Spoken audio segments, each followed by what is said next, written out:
Welcome to Show, Don't Tell, a podcast by TelScreen's team of Wes Harris and Kent Harris, sharing their stories of being in the eye care industry in their unique, punny style with facilitator Christy. All right, welcome everyone to the latest episode of TelScreen's Show, Don't Tell podcast episode. This one we're super excited because we have guests. But before we get there, a little housekeeping. As usual, go to TelScreen.com to find all podcasts, blog articles, all the information there. And from that, you can even figure out which channel you would prefer to listen to us on. So we have audio channels set up, and this will be our very first video episode.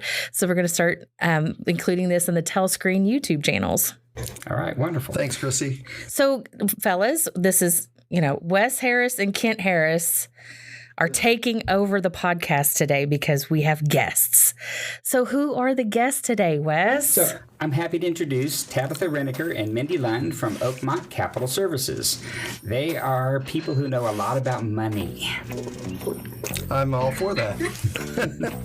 Show me the... Oh, wait a minute. I'm not allowed to say that, right? Okay. Right. You can't say any of the copyrighted trademark phrases that include money. But we'll have some of that music going underneath so everybody will understand, this. But as... Well, thanks for having us. We're excited to join your podcast, and we're excited to be your first guest. So we appreciate the opportunity. Absolutely. The year end is approaching, and as you know, that's when none of us get any sleep because everybody does their tax planning at the last minute. Christmas shopping. You mean Christmas shopping at the last minute? Yes, Christmas shopping and tax planning at the last minute. And then, they call their accountants and say, how much do I need to spend on equipment? And then they turn to us, and then we turn to you. So can you talk a little bit about how does equipment financing work with Section 179 for taxes and year-end planning and things like that? Yeah, so Section 179, so yes, it allows businesses to deduct qualifying equipment purchases that were made throughout the year. It's very helpful to help their bottom line. Of course, we always do refer the doctor or the customer to just check with their tax accountant on the specific details of each purchase. But typically, yes, this is the time of year that we do see the requests for equipment purchases to take advantage of the Section 179. Mm-hmm. And we actually have a really nice blog that marketing put together for us as well. And we can share that link with you guys. So depending on if you have the ability just to post it with the podcast, that would be awesome. Absolutely. So it's nice that it gives kind of common questions and a brief overview as far as how it can be beneficial to the small business owners. But of course, like Tabitha said too, we kind of give the basic overview, but in the nitty gritty, everybody's situation is a little bit different as far as what their needs are for that write-off. So we always are here for the financing, but we'll always refer them back to their accountant as well, as far as the actual advising for the year-end purchases too. So if you need help with accounting issues, ask an accountant. If your vision's not right, go see an eye doctor. Exactly. Go to the pediatrician for everyone. Yeah. So one of the questions I get asked, and I have not found the answer yet, is should I choose an equipment finance agreement or a lease agreement? And if you have a minute to kind of clear up that confusion, what are those two things and why would I choose one versus another? Yeah. So as far as an equipment finance agreement and a lease, from our understanding, they can actually be written off the same way for customers. Again, always confirm that with the accountant. The main difference, though, is on a lease, there's going to be a buyout at the end. So whether that's $1, if it's 101, or a certain percentage of the purchase price, that's really the main difference. At the end of the lease, there's going to be a certain buyout that, of course, any doctor or small business is going to want to confirm that it's not a high percentage or a high dollar amount. But as far as the write-off goes, and from our understanding that they are relatively the same, that there's not going to be a huge difference as far as Section 179 for those doctors. And so on a lease agreement, if I have a huge buyout, does that mean I'm financing maybe 90% of the equipment and the 10% buyout at the end is something I can either choose to buy it or return the equipment and be done? Yeah. And I was going to say that's where you want to make sure that you fully understand the contract, because a lot of times to return the equipment is not an option. Okay. That they're just responsible for that dollar amount or that percentage at the end of the contract. So definitely making sure you know exactly what you're getting into and what will be due at the end of the term. Okay. So as in any other contract, buyer beware and read the whole thing. Exactly. Yep. Exactly. So, but I don't want to read the fine print. yeah. The salesman giveth and the fine print taketh away. I think that's the story I've heard. So if somebody says, hey, I'd like to buy an iRes system from TelScreen, and would you guys finance it for me? How long would it take you to answer the question of, do you want to finance them or not? So our underwriting decision typically we can have within an hour. Okay. And the nice part with that too is we're not only going to, tell you that you're approved for just the amount you're looking for. Let's say you guys want to try to sell them 2 systems. We're going to say that they're pre-approved for a certain amount, kind of give them that option and the flexibility in case they do need more equipment, so that they have, if they need to spend more money for Section 179 or your year end, they know it's available. Okay. So you don't just look for a single piece of equipment approval. You look for what's the total dollar amount we would approve this person for. And then if they want to shop up to that amount, then they're good with your 1 hour approval. Yes. Okay. And something important too, like a step further from the approval process, because it is fairly quick, like you said, within an hour.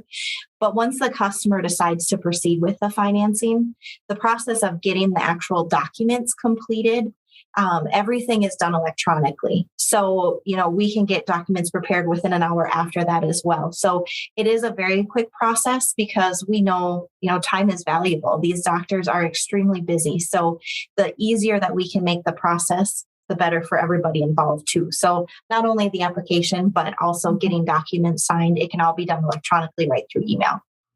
So the front end approval process, 1 hour, is wonderful, but it's the back end completion process that's also quick is an important point. Absolutely. Yep. Yeah. The other question I hear a lot is, I could just write you a check. Why would I look at financing? And I usually just pass those doctors on to you guys and say, well, ask the experts. They'll probably know. That's not what I say. I say, just write me a check and I'll let you know. It's like easy. I've been doing it wrong, apparently. Well, it's not only does it look good and it's helpful on your balance sheet. I think if there is something that we have all learned in the last 1.5 or 2 years, it is the importance of keeping your cash on hand. You never know what is going to happen, unexpected times, or even using that money for things that you can't finance. It's just nice to conserve that cash, and when there's financing available, utilize it. Well, especially at current finance rates, right? I mean, they're still been really low. I mean, historically. Exactly.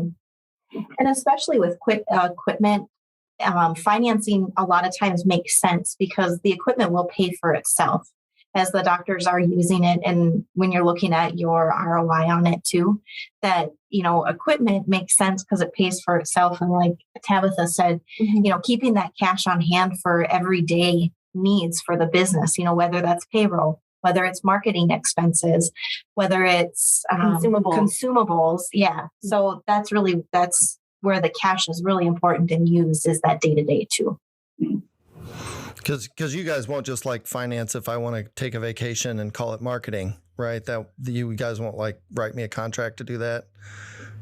Well, depends on my credit score. We have an option for working capital. Only if you. What about vacation capital? I don't see that. Everyone wants working capital. What if? The best use of working capital is to take a vacation.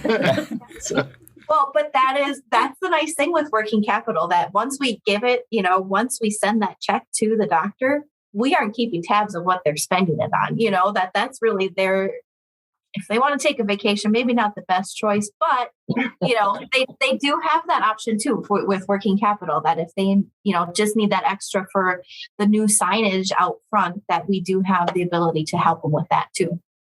So would that also cover things like hiring an associate, because associates will take a few months to ramp up to where they're contributing more than, okay. So, So more than just equipment, all sorts of financing. Total financing solutions. so Kent did mention about credit score. Do you have a credit box that your score must absolutely be above a certain floor number, or is it more of a case-by-case investigation? So we don't have credit boxes. We understand that everybody's profile is different and unique. And so we look at their overall credit profile. So we'll take a look at their personal credit. We'll review their business credit. If it's a doctor, we're going to look at their time in practice, time licensed, how long they've been in business. So we kind of look at everything. So it's not, a simple yes or no, my credit score is XYZ. We understand, again, everybody's circumstances and situations are different and unique. And we like to take that into consideration when we provide an underwriting decision. So someone who's been a recent graduate still has maybe a little bit of student loan debt, but has started a practice, they would qualify still. That would not be a hopeless situation.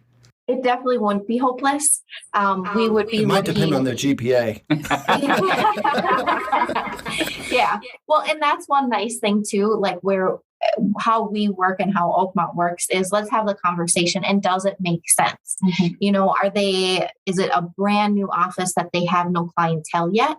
Or are they walking into a practice that's been established for 20 years and that they're just getting ramped as far as, taking it over for maybe a doctor who's getting ready to retire? In situations like that, though, too, always be prepared to have money to put down towards the purchase. So when it's those unique situations, we're usually looking, to get a percentage down just to get a head start on it, too. So definitely not hopeless, but be prepared to have some good conversations so that we fully understand the whole profile. And what are some of the questions you hear from doctors on a regular basis? What are people concerned about these days when they talk to you about financing? So we kind of wanted to spin this around a little bit and maybe just give some good questions the doctors should be asking. Okay. Okay. If you're okay with that? Absolutely. Okay. So we really like to stress the importance of making sure that when a doctor is comparing maybe multiple quotes, multiple different financing institutions, that they are comparing apples to apples. Don't just look at the rate, look at the payment, the terms. Is there a down payment? Is there a balloon payment at the end? Kind of like we had talked about with the lease. Just make sure you're taking a look at the overall structure of the financing and not just the rate, because it can be not always as straightforward as it seems. So making sure you're reviewing everything that's entailing the financing. Have you run into something in that situation, like an example of where someone maybe got deceived or confused about the terms and ended up paying a lot more than they intended to? Correct. Yep. Yes. Or, there's money down and then, or advance payments or something like that that's not being taken into consideration as well. So just good to make sure you understand what you're being offered. There's something else to add on to that is also like any closing costs or documentation fees. So, because there is, unfortunately with financing, there's a lot of variables and a lot of ways to make a rate look good. Whereas an overall term and understanding if there is that buyout, if there is closing costs, are they taking the down as an advance instead of just a down payment? So, just making sure that they understand the contract. Something else we talked about is the early buyout option. So with our doctors, we do give them the flexibility to get out of the contract once we receive 12 payments. Okay. And that's really important just because that way, if business is really good and they want to pay it off early, they can and save on future financing charges. Or when it comes time to upgrade, because with technology, it changes so fast. So to allow them to get into the newest, latest, and greatest, we do allow them to get out of that contract early if needed. So, that's another question that gets brought up a lot is, what can I pay it off early? So making sure that you understand too, that how making sure that they're not responsible for the whole stream of payments that Right. includes any of the interest and the principal. That a true early payoff is only going to be a principal balance, and at what point throughout the contract does that account for? So for somebody who bought an OCT on a 60-month term and then a new OCT comes out that just blows them away and they're 2 years into it and they're thinking, oh, I'm locked up for 3 years. I can't get the new stuff until. So it sounds like you have a way out for them that they could finish that contract and then hopefully, sell their current OCT and buy the new one that they want and then finance that one and go with the new technology. Yep, exactly. So we want to make sure that they're being successful with their equipment and that they can still get the new technology for their patients too, to make sure that care stays above and beyond what they do day to day. Wonderful. Any other things you'd like to mention before we close? We really certainly appreciate having you as our first official podcast guests. Great way to start. Thanks for kicking it off. Thanks for having us. Yeah. This was It was wonderful. Fun. It was totally different than what we normally do. So this is really cool. Yeah. Sounds good. Well, we'll let you get back to approving doctors and making them and their equipment companies happy. And you can write me a check on the side. That's always fine. For your vacation? Yeah, for my vacation plans. Vacation funds. Let us know what you need.